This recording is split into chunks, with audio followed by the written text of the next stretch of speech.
ಜ್ಞಾನದೀಪಂ ಶಿವಂ ಶಿವಂ. Sir ಇದು ಏನು crossing ನಾವು ಇವಾಗ ಹಾಕಿ ಬರ್ತಾ ಇದೀವಿ, ಇಲ್ಲಿ ಮೇಲೆ ಕಾಡಸಿದ್ದೇಶ್ವರ ಸರ್, ದೇಸಾಯಿ ಅವರ ಮನೆ ದೇವರು ಕಾಡಸಿದ್ದೇಶ್ವರ ಅಂದ್ರೆ ಶಿವ. ಆಮೇಲೆ ನೀವು ಹೇಳ್ದಂತೆ ಇಲ್ಲೇ ಗುಡಿ ಕಟ್ಬೋದಾಗಿ ಸರ್. ಮೇಲೆ ಏನಕ್ಕಂತಂದ್ರೆ ಅಗ್ರಸ್ಥಾನ ಅಂದ್ರೆ ಅದು ನಮ್ಮ ಬುದ್ಧಿ ಸರ್. ಇದೆಲ್ಲದ್ರೂ ಕಾಯೋದು ಅವನೇ, ಸುಪ್ರೀಂ ಪವರ್. ಹಂಗಾಗಿ ಸಹಸ್ರಾರ ಸ್ಥಾನ ಮೇಲೆ ಇರ್ತೈತಿ. ಅದಕ್ಕಾಗಿ ಆಲ್ಮೋಸ್ಟ್ ಆಲ್ ಎಲ್ಲಾ ದೇವಸ್ಥಾನಗಳು, ಯಾವುದೇ ಹಳೆ ದೇವಸ್ಥಾನಗಳು ಕಟ್ಟಬೇಕಂದ್ರೂ ಒಂದು ಪರ್ವತವನ್ನ ಆಯ್ಕೆ ಮಾಡಿ ಪರ್ವತದ ಮೇಲೆ ಕಟ್ತಿದ್ರು ಸರ್. ಇದೇನು ಸರ್ ಇದು? ವಾಡೆ ಕ್ವಿಟ್ ಇಂಡಿಯಾ ಮೂವ್ಮೆಂಟ್ ಅಲ್ಲಿ ಸುಟ್ಟಾಕಿದ್ರಲ್ಲ ಚಳವಳಿಗರು, ಅದು ಕೋಣೆಗಳನ್ನೆಲ್ಲ ಮಾಡ್ಕೊಂಡಿದ್ದಾರೆ ಸರ್. ಇಲ್ಲಿ ಮೆಟ್ಲು ಕಾಣ್ಬೋದು ಸರ್, ಇಲ್ಲಿ ಕಲ್ಲಿನ ಮೆಟ್ಲು. ಎಸ್ ಅವಾಗೆ ಫ್ಲೋರ್ಸ್ ಇತ್ತು. ದರ್ಬಾರ್ ಮಾಡ್ಲಿಕ್ಕೆ ಒಂದು ವಿಶಾಲವಾದ ಹಾಲ್ ಇರ್ತದೆ, ಯಾವ್ದು ಕೋರ್ಟ್, ದರ್ಬಾರ್ ಹಾಲು. ಆಲ್ಕೋಹಾಲ್ ಬಾಂಗ್ ಆಗೈತ್ರಿ ಇವಾಗ. ಆಲ್ಕೋಹಾಲ್ ಬಾವಿ, ಡ್ರಿಂಕ್ಸ್ ಎಲ್ಲ ಬಾಟಲ್ ಅವೆಲ್ಲ ಗಾಜು ಗೀಜು ಎಲ್ಲ ಈಗೆಲ್ಲ ಅದೆಲ್ಲ ಮೇಲ್ ನಿಂತಿದೆ ಅಂದ್ರೆ ಆ ಲೆವೆಲ್ಗೆ ಅದು ಒಳಗಡೆ ಹೊಲಸಿ ನಿಂತಿದೆ ಸರ್. ಇದೇ ನಾಡು ಇದೇ ಭಾಷೆ ಎಂದೆಂದು ನನ್ನದಾಗಿರಲಿ. ಸರ್ ಎಷ್ಟು ವಿಶಾಲವಾದ ಕೋಟೆ ಸರ್ ಇದು? ಏನಾದ್ರು ಮಾಹಿತಿ ಇದೆಯಾ? ಸುಮಾರು 10 ಎಕರೆ ವಿಶಾಲವಾದ ಅಂತ ರೆಕಾರ್ಡ್ ಅಲ್ಲಿ ಇದೆ. ಆದ್ರೆ ನನಗನ್ಸುತ್ತೆ ಅದಕ್ಕಿಂತ ಹೆಚ್ಚಿಗೆ ಇದೆ. ಹೌದು ಹೌದು ಸರ್. ಇದೇನು ಸರ್ ಇದು? ಇದು ವಾಡೆ ಸರ್. ಇದು ವಾಡೆ ಏನು ಅದು ಕ್ವಿಟ್ ಇಂಡಿಯಾ ಮೂವ್ಮೆಂಟ್ ಅಲ್ಲಿ ಎಲ್ಲ ಸುಟ್ಟಾಕಿದ್ರಲ್ಲ ಚಳವಳಿಗರು, ಅದು ಅದ್ರ ಕುರುಹು ಇದು. ಆ ವಾಡೆ ಮುಂದೆ ಸ್ಯಾಂಪಲ್ ಬನ್ನಿ ಒಳಗಡೆ ಹೋಗೋಣ. ಇದೆಲ್ಲ ಸುತ್ತುವುದೆಲ್ಲ ದೊಡ್ಡದೊಂದು ವಾಡೆ ಇತ್ತು ಅವಾಗ. ಈಗ ವಾಡೆ ಅಷ್ಟು ಮಾತ್ರ ಇರಲಿಲ್ಲ ಅವಾಗ, ಇಷ್ಟೆಲ್ಲ ದೊಡ್ಡದಿತ್ತು, ಅಲ್ಲಿ ಮಟ ಇತ್ತು ಇದೆಲ್ಲ. ಈಗ ನಾವು ಬಂದ್ವಲ್ಲ ಖಾಲಿ ಕೆಳಗಡೆ ಇಲ್ಲಿದೆಲ್ಲ ಕಾಂಪೌಂಡ್, ಇದು ಅಲ್ಲಿ ಮಟ ಎಕ್ಸ್ಟೆಂಡ್ ಇತ್ತು. ಹಾಗೆ ವಾಡೆ ಮೋಸ್ಟ್ಲಿ ಇದು ಕೆಳಗಡೆ ಹಿಂಗೆ ಇತ್ತು ಕಾಣಿಸುತ್ತೆ. ಅಲ್ಲಿ ಇದು ಇಷ್ಟೇ ಕಾಣ್ತಾ ಇದೆ ಸರ್, ಇದು ಇನ್ನು ಹಿಂದಿದೆ ಸರ್. ಅದು ಗ್ರೌಂಡ್ ಫಸ್ಟ್ ಸೆಕೆಂಡ್ ಹೆಂಗೆ ಬೆಟ್ಟ ಹೆಂಗೆ ಅದಲ್ಲ ಹಂಗೆ ಮೇಲೆ ಲೆವೆಲ್ಸ್ ಇದೆ. ಓಕೆ, ಅದ್ರ ಒಂದು ಕುರುಹು ಮಾತ್ರ ಉಳ್ಕೊಂಡಿದೆ. ಅದು ಕುರುಹು ಇದು. ಓಕೆ ನೋಡಿ ಸ್ನೇಹಿತರೆ, ಇದೆಲ್ಲ ವಾಡೆ ಇದೆ ಅವಾಗ ಕಾಲದಲ್ಲಿ. ನೋಡಿ ಅದ್ರದ್ದೊಂದು ಇದು ಕಾಣಿಸ್ತಾ ಇದೆ, ಅದ್ರ ತಳಪಾಯ ಎಲ್ಲ ಕಾಣಿಸ್ತಾ ಇದೆ. ಮೋಸ್ಟ್ಲಿ ಇದು ಫಸ್ಟ್ ಫ್ಲೋರ್ ಇರ್ಬೇಕು ಸರ್, ಅದು ಗ್ರೌಂಡ್ ಫ್ಲೋರ್, ಇದು first floor, then this is second floor. Okay okay. ಏನು ಉಳಿದಿಲ್ಲ, ಅವ್ರ ಫ್ಲೋರಿಂಗ್ ಸಿಸ್ಟಮ್ ಅಬೋ ಇಲ್ಲ ಸರ್, ನೀಟಾಗಿ ಹಿಂಗಿದೆ sir. Step wise flooring system ಇದೆ ಸರ್. ನಾವೀಗ ಮಾಡ್ತೀವಲ್ಲ ಅಪಾರ್ಟ್ಮೆಂಟ್ ಹಿಂಗಿಲ್ಲ. ಎಂಟ್ರೆನ್ಸ್ ಯಾವ್ದು ಇರುತ್ತೆ ಅದಕ್ಕೆ? ಇದೇನಾ? ಇದಲ್ಲ ಸರ್, ಆ ಕಡೆ ಎಂಟ್ರೆನ್ಸ್, ಬಟ್ ಅದೆಲ್ಲ ಬಿದ್ದೋಗಿದೆ ಸರ್ ಇವಾಗ. ಓ ಸರ್, ಈಗ ಈ ಕಲ್ಲು ಒಳಗಡೆ ಮಣ್ಣಿದೆ. Yes sir. ಅಷ್ಟು ಕೋಟೆನೂ ಅಷ್ಟೇ, ದೊಡ್ಡ ಕೋಟೆನೂ ಶೇಪ್ ನೋಡ್ಬೋದು ಸರ್ ನೀವು, ಎಷ್ಟು ನೀಟಾಗಿ ನಿಂತಿದೆ ಸರ್. ಇದು ನೋಡಿ ಸರ್, ಕಲ್ಲಿನ ಶೇಪ್ ಇದೆ ಸರ್. ಇದು ಬೇರೆ ಇದೆ, ಇದು ನೋಡಿ ಸರ್ ಸ್ವಲ್ಪ ಮರಳಾಗಿದೆ. ಇದು ನೋಡಿ ಸರ್, ಇದರೊಳಗೆ ಸುಣ್ಣನೂ ಇದೆ ನೋಡಿ ಸ್ನೇಹಿತರೆ. ಇದು ಸುಣ್ಣ, ಗಚ್ಚು, ಗಾರೆ, ಬೆಲ್ಲ ಎಲ್ಲ ಹಾಕಿ ಮಿಕ್ಸ್ ಮಾಡಿ. ಆಮೇಲೆ ಅವಾಗೆಲ್ಲ ಇದನ್ನೆಲ್ಲ ಬಿಲ್ಡ್ ಮಾಡ್ತಿದ್ದು ಎಲ್ಲರ ಪ್ರಜೆಗಳು ಮನೆಯಲ್ಲಿ ಬಿಲ್ಡ್ ಮಾಡ್ತಿದ್ರನ್ ಸರ್ ಅವಾಗ. ಅರಿಯೋರು ಅದನ್ನ ಒಂದಿಷ್ಟು ದಿನ ಏನೋ ಇಟ್ಟು ಆಮೇಲೆ ಅದು ಸ್ವಲ್ಪ ಒಂಥರ ಟೆಕ್ಸ್ಚರ್ ಬರ್ತಿತ್ತಂತ ಸರ್. ಅದು ಅಂದ್ರೆ ಸಿಮೆಂಟಿನ ಥರ. ಅವಾಗ ಅದನ್ನ ತೊಗೊಂಬಂದು ಕಟ್ಟೋದು, ಅಂದ್ರೆ ಪ್ರಿಯರ್ಲಿ ಪ್ರಿಪೇರ್ ಆಗ್ತಿತ್ತು. ಓಕೆ. ಇವಾಗ ಒಂಥರ ಈ ವರ್ಕ್ ಫ್ರಮ್ ಹೋಮ್ ಕೊಟ್ಬಿಡ್ತಾರಲ್ಲ, ಈಗ ಮನೇಲಿ ಇಷ್ಟು ಮಾಡಿ ಅಂತ. ಅವಾಗ ವರ್ಕ್ ಫ್ರಮ್ ಹೋಮ್ ಅನ್ನೋದ್ರೆ ಬಿಲ್ಲಿಂಗ್ಲಿ ನಮ್ಮ ಊರಲ್ಲಿ ನಾವೇ ಕಟ್ತಾ ಇದೀವಿ, ನಮ್ಮದು ಅನ್ನೋ ಒಂದು ಭಾವನೆ, ನಮ್ಮದು ಅನ್ನೋ ಭಾವನೆ. ಆ ಭಾವನೆ ಅವರಲ್ಲಿ ಇದ್ದಿದ್ದ ಕಾರಣಕ್ಕಾಗಿ ಈ ತರ ಬಿಲ್ಡ್ ಆಗಿರೋದು. ಬನ್ನಿ ಸರ್ ಒಳಗಡೆ ಹೋಗೋಣ. ಹಾ ಸರ್. ಆಕ್ಚುಲಿ ಇದು ಎಂಟ್ರೆನ್ಸ್ ಅಲ್ಲ, ನಾವು ಈಗ ಬಿದ್ದೋದ್ಮೇಲೆ ಹೋಗ್ತಿರೋ ಎಂಟ್ರೆನ್ಸ್, ಬೇರೆ ಎಂಟ್ರೆನ್ಸ್ ಇತ್ತು ಅನ್ಸುತ್ತೆ. ಬನ್ನಿ ಇಲ್ಲಿಂದ ಹೋಗೋಣ ನಾವು. ಈ ತರ ಒಳಗಡೆ ಮಣ್ಣಿದ್ರು ಮಣ್ಣೇ ಕಾಣದಿರೋ ರೀತಿ ಫಿನಿಶಿಂಗ್ ನೋಡಿ ಸರ್ ಅವ್ರದ್ದು ಹೆಂಗಿದೆ. ಒಳಗಡೆ ಗಚ್ಚು ಮಣ್ಣು ಎಲ್ಲ ಮಿಕ್ಸ್ ಇದ್ರು ಫಿನಿಶಿಂಗ್. ಇದ್ರೊಳಗೆ ಇದು ಮಣ್ಣು ಹಾಕೊಂಡಿದೆ ಸರ್, ಪೂರ್ತಿ ಮಣ್ಣು ಹಾಕೊಂಡಿರ್ಬೋದು. ಅದು ಬಿಲ್ಡಿಂಗ್ ಕಾಣತ್ತೆ ನೋಡ್ರಿ ಸರ್. ಕಲ್ಲು ಮತ್ತೆ ಗಚ್ಚು ಎರಡು ಕೂಡ ಮಿಕ್ಸ್ 2 ಇಂಚ್ ಗರ್ಸ್ ಹಾಕಿದಾರೆ ನೋಡಿ ಸರ್. ಈ ಕಲ್ಲದಂತ್ರ ಇಲ್ಲಿ ಮಟ ಹೆಚ್ಚು ಕಡಿಮೆ ಎಷ್ಟು ಹಾಕಿದಾರೆ ನೋಡಿ ಸರ್. ಹೌದು, ಈ ಕಲ್ಲು ಇಲ್ಲಿದೆ, ಇದು ಇಲ್ಲಿ ಇಟ್ಕೊಂಡ್ರು 2 ಇಂಚ್ ಸರ್. 3 ಇಂಚ್ ಇದೆ. 3 ಇಂಚು ಕಾಂಕ್ರೀಟ್ ಹಾಕೊಂಡಿದ್ದಾರೆ ನೋಡಿ, ಗಚ್ಚು ಆಗಿನ ಕಾಲದ. ಇಲ್ಲೆಲ್ಲ ಇವಾಗ ಜಾಲಿ ಬೆಳೆದೋಗಿದೆ ಸರ್. ಇದು ದ್ವಾರಾನೇ ಸರ್. ಅವಾಗ ನಾವೇನು ನೋಡಿದ್ವಿ ಅವ್ರದ್ದು. ಹಾಂ ಸರ್, ದ್ವಾರದ ಮೇಲೆ ಶೇಪ್ ಔಟ್ ನೋಡ್ರಿ ಸರ್, ಕಲ್ಲು ಹಿಂಗೆ ಇಡ್ತಾ ಇದ್ರು ನೀಟಾಗಿ. ಎಲ್ಲ ಕಲ್ಲಿಂದಾನೆ, ಏನು ಮತ್ತೆ ಅದು ಇದು ಏನೋ ಮಿಕ್ಸ್ ಇಲ್ಲ. ಬೆಡ್ರೂಮ್ ಇರ್ಬೋದು ಅಥವಾ ಒಂದು ಕಿಚನ್ ರೂಮ್ ಏನಾರ ಇರ್ಬೋದು, ಆ ರೀತಿಯಿಂದ ಏನೋ ಇದೆ. ಕೋಣೆಗಳನ್ನೆಲ್ಲ ಮಾಡ್ಕೊಂಡಿದ್ದಾರೆ ಸರ್ ಇಲ್ಲಿ. ಆಮೇಲೆ ಈ ರೂಮ್ ನೋಡಿ ಸರ್, ವಿಶೇಷ ಅಂದ್ರೆ ಇದು ಒಂಥರ ಅಗಲ ಕಮ್ಮಿ, ಉದ್ದ ಜಾಸ್ತಿ. ಇಲ್ಲಿ ಕಿಟಕಿ ಇದೆ ನೋಡಿ ಸರ್, ಮೆಟ್ಲು ಕಾಣ್ಬೋದು ಸರ್ ಇಲ್ಲಿ, ಕಲ್ಲಿನ ಮೆಟ್ಲು. ಎಸ್ ಸರ್, ಇದೊಂದು ರೂಮು.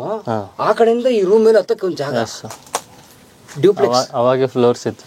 ಡ್ಯೂಪ್ಲೆಕ್ಸ್ ಆಮೇಲೆ ಈ ಫ್ಲೋರ್ ಇದ್ದವ್ರು ಕೆಳಗಡೆ ಯಾರು ಬಂದಿರ್ತಾರೆ ಇಲ್ಲಿ ಕಿಟಕಿಯಲ್ಲೇ ನೋಡ್ಬೋದು ಅವರು. ಗ್ರೌಂಡ್ ಫ್ಲೋರ್ ಎಲ್ಲ ಯಾರಿದ್ದಾರೆ, ಫಸ್ಟ್ ಫ್ಲೋರ್ ಎಲ್ಲ ಆ ಸಿಸ್ಟಮ್ ಏನೋ ಮಾಡಿರ್ಬೇಕು ಇವರು. ಮತ್ತೆ ಇವ್ರಿಗೆ ಏನು ಸರ್ ವೆಂಟಿಲೇಷನ್ ಬೇಕಾಗೋದೇ ಇಲ್ಲ ಸರ್. ಕಾರಣ ಮಣ್ಣಿಂದ ಯೂಸ್ ಮಾಡಿರೋ ಸರ್. ಮಣ್ಣು ಯಾವಾಗ್ಲಿದ್ರು ಆಕ್ಸಿಜನ್ ಕಂಟೆಂಟ್ ಬಿಡ್ತಾನೆ ಇರುತ್ತೆ. ಮಣ್ಣು ಇಟ್ಟರು ಕೂಡ ಈಗ ನೋಡ್ರಿ ಸರ್, ಇದು ಮುಟ್ಟು ನೋಡಿ ಸರ್ ಎಷ್ಟು ತಣ್ಣಗಿದೆ. ಹೌದು, ಇವ್ರಿಗೇನು ಎ ಸಿನೂ ಅವಶ್ಯಕತೆ ಇಲ್ಲ. ವೆದರ್ ಮೇಲೆ ಇದು ರಿಯಾಕ್ಟ್ ಮಾಡುತ್ತೆ ಸರ್. ಈ ಥರ ಕನ್ಸ್ಟ್ರಕ್ಷನ್ ಅವ್ರಿಗೆ ನೀವು ಆವಾಗಲೇ ಕೇಳಿದ್ರ ಬ್ರಿಕ್ಸ್ ಬದಲಿ ಯಾಕೆ ಕಲ್ಲು ಯೂಸ್ ಮಾಡ್ತಿದ್ರು ಅಂತ. ಇದು ಕಲ್ಲು ಹೆಂಗಿದೆ ಅಂದ್ರೆ ಸರ್, ಯಾವ ವೆದರ್ ಇರುತ್ತೆ ಆ ವೆದರಿಗೆ ಆ ಥರ ರಿಯಾಕ್ಟ್ ಮಾಡುತ್ತೆ ಅಪೋಸಿಟ್ ಆಗಿ. ಫಾರ್ ಎಕ್ಸಾಂಪಲ್ ಇವಾಗ ಸ್ಪ್ರಿಂಗ್ ಇದೆ ಅಂದರೆ ಸ್ವಲ್ಪ ಒಳಗೆ ಹೀಟ್ ಪ್ರೊಡ್ಯೂಸ್ ಮಾಡುತ್ತೆ ಸರ್. ಇವಾಗ ಹೀಟ್ ಇದೆ, ಕೋಲ್ಡ್ ಪ್ರೊಡ್ಯೂಸ್ ಮಾಡುತ್ತೆ. ಇನ್ನು ಕೋಲ್ಡಲ್ಲಿ ಹೀಟ್ ಪ್ರೊಡ್ಯೂಸ್ ಮಾಡುತ್ತೆ. ವಾವ್, ಅಂದರೆ ವೆದರ್ನ ಉಲ್ಟಾ ವರ್ಕ್ ಮಾಡುತ್ತೆ. ಎಸ್, ಹಾಗಾಗಿ ಇದು ವೆದರಿಗೆ ರಿಯಾಕ್ಟೇ ಮಾಡಲ್ಲ ಸರ್. ಭಾಳ ವರ್ಷ ಇರುತ್ತೆ ಸರ್ ಇದು ಈ ಕಲ್ಲು. ಅದಕ್ಕಾಗಿ ಬ್ರಿಟಿಷರಿಗೆ ಭಾಳ ಪ್ರೀತಿ ಕಲ್ಲು ಈ ಕಲ್ಲು. ಅಂದ್ರೆ ದೌಡ್ ರಿಯಾಕ್ಟೇ ಮಾಡಲ್ಲ ಸರ್. ತನ್ನ ಹೆಂಗೆ ಒರಿಜಿನಾಲಿಟಿ ಹಂಗೆ ಹಿಡಿದಿಟ್ಕೊಳ್ಳೋ ಸರ್. ಅವ್ರಿಗೆ ಒರಿಜಿನಲ್ ಪ್ರಾಡಕ್ಟ್ಸ್ ಅಂದ್ರೆ ತುಂಬಾ ಇಷ್ಟ. ಹಂಗಾಗಿ ನಾವು ಭಾರತೀಯರು ಭಾಳ ಇಷ್ಟ ಸರ್ ಅವರಿಗೆ. ನಿಜವಾಗ್ಲೂ ನಾವು ಭಾರತೀಯರು ಭಾಳ ಇಷ್ಟ ಸರ್ ಅವ್ರಿಗೆ, ಬ್ರಿಟಿಷರಿಗೆ. ಹಂಗಾಗಿ ಅವರು ನೀಟಾಗಿ ಕುಂತು ನಮ್ಮ ಬಗ್ಗೆ ಎಲ್ಲ ತಿಳ್ಕೊಂಡು ಮಾಡಿ ಆಮೇಲೆ ಅವ್ರು ನಮ್ಮನ್ನು ಆಳಿದ್ದು. ಈಗ ಬಂದಿನ ಹೇಳಕ್ ಹೋಗ್ಲಿಲ್ಲ, ಟೈಮ್ ತಗೊಂಡ್ರು, ನಿಧಾನ ಸ್ವಲ್ಪನೇ ಸ್ಟೆಪ್ ಮಾಡಿ ಎಲ್ಲ ಕಡೆ ರೂಟ್ ಬಿಟ್ಟು ಬರ್ತಾ ಇದ್ದೀವಿ. ನಾವು ಮಾರಾಟಕ್ಕೆ ಬರ್ತಾ ಇದ್ದೀವಿ ವ್ಯಾಪಾರಕ್ಕೆ ಅಂತ ಬಂದು ನಮ್ಮನೆ ವ್ಯಾಪಾರ ಮಾಡಿಬಿಟ್ರು. ಈ ಕೊನೆಗೆ ನಾವು ನಮ್ಮನ್ನೇ ಮಾರ್ಕೋತಾ ಇದ್ದೀವಿ. ಆದರೂ ನಾವು ಮರಗಳಿಸ್ಕೋಬೋದು ಸರ್. ನಮ್ಮಲ್ಲಿರೋ ಇನ್ನೂ ಆದರೂ ಅದು ಬಿಲ್ಡ್ ಇದೆ ಸರ್, ಆ ನಾಲೆಜ್ ಇದೆ. ಈ ನಾಲೆಜ್ ಎಲ್ಲ ನಾವು ಪಡ್ಕೊಂಡ್ವಿ ಅಂದರೆ ನಮ್ಮನ್ನು ಯಾರು ತಡೆ ಹಿಡಿಯೋಕ್ಕಾಗಲ್ಲ. ಬಿಲ್ಡ್ ಮಾಡಿದ್ರೆ ಹಾಳಾಗೋಲ್ಲ, ಎತ್ಲಾಗೆ ಹಾಳಾಗ್ತಾರ ಉಳಿಸ್ಕೋಬೇಕು. ಎಸ್ ಸರ್, ಎಷ್ಟೋ ಕೋಟೆಗಳ ಮೇಲೆ ನೋಡ್ತೀವಿ. ಇದು ನೋಡಿ ಸರ್, ಇದು ಉಳಿಸ್ಕೊಂಡಿದ್ರೆ ಎಷ್ಟು ಚೆನ್ನಾಗಿ ಉಳಿತಿತ್ತು, ಎಷ್ಟು ನೀಟಾಗಿದೆ. ಇಲ್ಲಿ ನೋಡ್ಬೋದು ಸರ್ ನೀವು, ಅಲ್ಲೆಲ್ಲ ಕಿಂಡಿ ಎಲ್ಲ ಬಿಟ್ಟಿದ್ದಾರೆ ಸರ್. ಕೆಳಗೆ ಬರೋಕ್ಕೆ ಕರೆಕ್ಟಾಗಿ ರೂಟ್ ಮಾಡಿಬಿಟ್ಟವ್ರು. ಹ್ಞೂ ಸರ್. ಮತ್ತು ಅವರಿಗೆ ಎಲ್ಲ ದವಸ ಧಾನ್ಯಗಳನ್ನ ಇಟ್ಕೊಳ್ಳಿಕ್ಕೆ, ನಡಮಧ್ಯೆ ದೀಪ ಹಚ್ಚಲಿಕ್ಕೆ. Great room. ಇದು ನೋಡ್ರಿ ಸರ್, ಹಾಸ್ಗಲ್ ಮೇಲೆ ಏನು ಹಾಕಿದ್ದಾರೆ, ಇದು ಸ್ವಲ್ಪ ತಿನ್ನಾಗಿದೆ. ಅವಾಗಲೇ ನಾವು ನೋಡಿದ್ವಿ ದಪ್ಪಾಗಿತ್ತು. ಕಾರಣ ಮೇಲೆ ಲೋಡ್ ಜಾಸ್ತಿ ಇತ್ತು, ಇದು ಲೋಡ್ ಕಡಿಮೆ ಇದೆ. ಜಸ್ಟ್ ಒಂದು ಫ್ಲೋರ್ ಇರ್ಬೋದು ಸರ್ ಇದು ಮೇಲೆ. ಆಲ್ಮೋಸ್ಟ್ ಇಲ್ಲ ಅಂತಂದ್ರೆ ಫ್ಲೋರಿಂಗ್ ಮಾಡ್ಕೊಂಡು ಮೇಲೆ ನಿಂತು ನೋಡ್ಲಿಕ್ಕೆ ಇರ್ಬೋದು ಸರ್. ಈಗ ನಾವು ಹಾಗೆ ಮಾಡ್ತೀವಲ್ಲ, ಅಂದ್ರೆ ಫ್ಲೋರ್ ವೈಸ್ ಕಲ್ಲನ್ನ ಹಾಕೊಂತ ಹೋಗೋದು.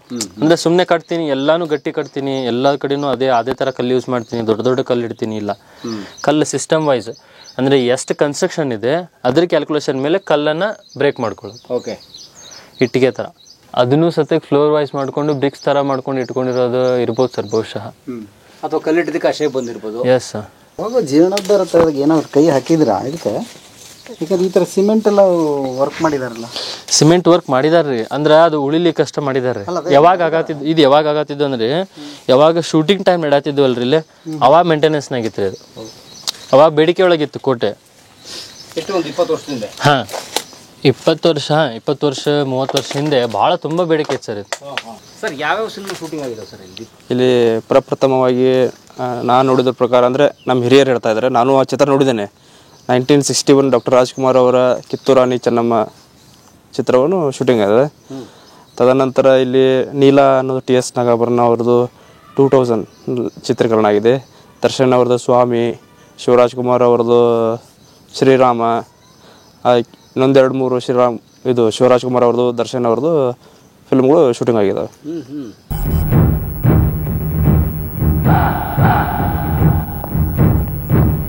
ಬಹುಶಃ ಶೂಟಿಂಗ್ ಗೀಟಿಂಗ್ ಆದ್ರೆ ಒಳ್ಳೇದು. ಯಾಕೆ ಹೇಳಿ, ಅವಾಗ ಇಲ್ಲಿ ಓಡಾಡ್ತಿರ್ತಾರೆ, ಮೇಂಟೈನ್ ಮಾಡ್ತಾರೆ, ಒಂದು ರೆವಿನ್ಯೂನು ಬರುತ್ತೆ. ಹಿಂಗೆ ಬಿಟ್ಬಿಟ್ರೆ ಏನಾಗುತ್ತೆ ಸರ್, ಆಕ್ಚುಲಿ ಒಂದು ಗಾಡಿ ನಿಲ್ಸಿ ಹಾಳಾಗುತ್ತೆ, ಓಡಿಸಿ ಹಾಳಾಗೋದು ಕಡಿಮೆ. ಜನಸಂಪರ್ಕ ಬಂದಂತೆ ಅಂದ್ರೆ ಈಗ ನಾವು ನಡೆದಾಡ್ಬೇಕು. ಈಗ ನೋಡಿ ಸರ್, ನಾವು ಬಂದ್ವಿ ಹೆಂಗಿದೆ ಹಂಗೆ ಅಡ್ಡಾಡ್ತಾ ಇದ್ವಿ. ಇವಾಗ ನಾವು ಮತ್ತೆ ಇನ್ನೂ ಬರಬೇಕು ಹೋಗ್ಬೇಕು ಅಂತಂದ್ರೆ ಆಟೋಮೆಟಿಕ್ಲಿ ನಾವು ಕ್ಲೀನ್ ಮಾಡಿಸ್ತೀವಿ. So the process will be continued. ಇದೇನಾದ್ರೂ ಹಾಲ್ ಅಂದ್ರೆ ಇರಬೇಕು, ದರ್ಬಾರ್ ಮಾಡ್ಲಿಕ್ಕೆ ಏನಾದ್ರು ಹಾಲ್, ಅಷ್ಟು ವಿಶಾಲವಾದ ಜಾಗ ಇದೆ. ಹೌದು ಸರ್, ದರ್ಬಾರ್ ಹಾಲ್ ಅದು. ಅಲ್ಲಿ